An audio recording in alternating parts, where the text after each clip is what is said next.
What's going on, guys? This is Chase Daniel. Thanks so much for tuning in. This is my YouTube channel. We usually do the Chase Daniel Show and break down quarterbacks during the season. It is now the off season. You're probably wondering why I'm holding the football. We're going to start this series called QB Explains, and I am literally going to go through everything I possibly know about the game of football today. We're going to look at how to grip a football and throw a spiral, but we're going to dig into so much more. We're going to look at playbook. We're going to look at man coverage. We're going to look at zone coverage, audibles, the blitz, the run game, how to play the game of football. I appreciate your support. Hit that subscribe button, like this video, comment on this video what you want me to dig into on this QB Explains series. Let's get into it right here, right now. All right, how to throw a perfect spiral. Look, I didn't always throw perfect spirals, but I wanted to make sure from my really 22 years of playing football, 4 in high school, 4 in college, 14 in the pros, I think that's 22. Didn't always play quarterback, but when I started playing quarterback, no one really taught me how to hold a football. And I thought it'd be interesting for you guys to show the way that I hold a football. Not everyone holds the football the same way. Obviously have a NFL logoed football right here. It's the Chargers. So you see the laces right here. The NFL ball, as you can tell right here, this is a little bit flat, maybe deflate gate type, but it is very pointy, and that's what I like about NFL footballs. A lot of them can be really fat. The pointy ones are the best. I have a little bit smaller hands than normal, but I do want to be able to show you how I hold the football. Okay, just stay with me right here because I'm using an actual real camera and want to make sure it focuses. So you see my two fingers, my index and my middle finger on my right, are above the lace. And then my ring finger, okay, I'm trying to get it to focus right there. Stop moving, Chase. My ring finger is on the second lace, okay? And then my pinky finger is just barely on the fourth lace. So I'm going to take it off so you guys can see. All right, then I'm going to grip it again. Second and fourth. That is the grip that I have. My index finger right here is over the top, and my middle finger is just barely resting on that lace. So it provides me the grip that I need to actually throw this spiral. That's a lot of people have different grips. I remember Troy Aikman.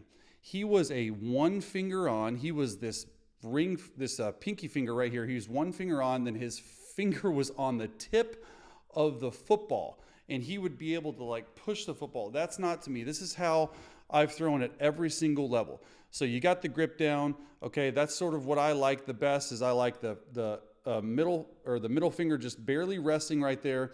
The ring finger is on the second lace. Now it's okay if you do like this. Okay, if you have bigger hands, but I'm just telling you. I taught my son this the other day actually, because he's starting to play flag football, and he was holding the ball like this. I'm like, how can you get any spiral or anything, any RPMs on the ball? You're doing like this, and when you throw it, you really don't have, if you're holding the middle of the ball, you really don't have the grip that needed. So I just personally like it to go up a little bit higher, and then some people have their index finger back. I like it all the way across. Okay, so we got the grip down. Now let's talk about arm slot. What does that mean? The arm slot means how you throw it. Are you over the top? Are you sidearm? Are you like 3/4 sidearm over the top? To me, I'm going to tell you this. It doesn't matter where your arm slot is. All I want to see out of a young quarterback that I'm coaching or that I'm playing with on a team is I want to make sure that it's a quick release. I don't care if your arm slot is all the way sidearm or 3/4. I'm more of a 3/4. That's honestly what feels better on my shoulder. I don't care where you are, as long as you have a quick release. These guys that go all the way back and have a really big release, the DBs can see it. I don't see them spiral the ball as much. It just doesn't make a lot of sense to me. So the arm slot really doesn't matter for me. I'm more of a 3/4 type guy. All right, now let's talk about what's probably the biggest issue for quarterbacks today, especially young quarterbacks. Let's talk about a U and a C, okay? A U is when I have the ball. That's how you want to throw the football. You do not want to be a C or a cupper, as we call it. I'll always remember a couple offensive coordinators say, hey, I don't really care how they throw or what they throw or how they release. Are they a U or are they a cupper and a C? So this is the C, this is the U. So when I'm holding the ball like this, you see the U right here on my hand. That's what you want to be. You don't want to be a C where you're trying to grip the ball, because now you're flexing your bicep and you're trying to be a pusher of the ball. So you definitely want to be a U.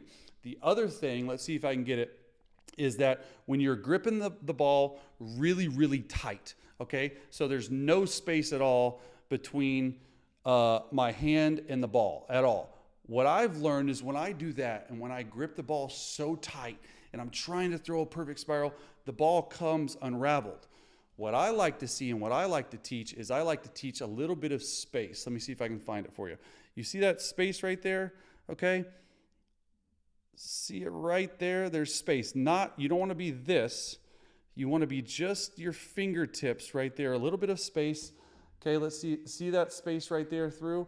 Okay, that's what I want to see. I want to see that space within the ball. And you're able to do this, and I have a flat ball. This won't hold in the air.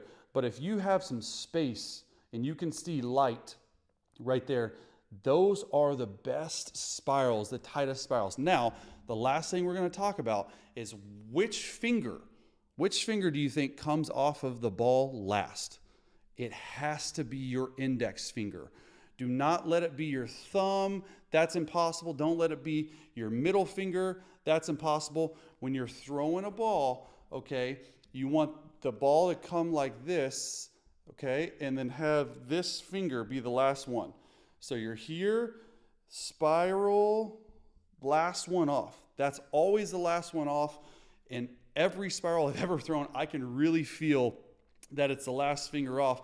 The last thing is your follow through. A lot of people don't talk about it. You have to work the backside shoulder, because you can only throw the ball as fast and as hard if you can't, as you can slow your hand down. So you're going all the way back, you're going all the way forward, and if you can't slow your arm down fast enough, that's why I work the backside shoulder and muscles more than anything.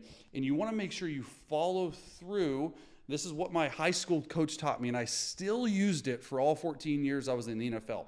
When you're coming through, right, you want to be a U, all right? You want to follow through your right hand to your left pocket. That's how you want to follow through. Keep your weight back. Don't get on front of yourself. So here it is. Those are the 3 points.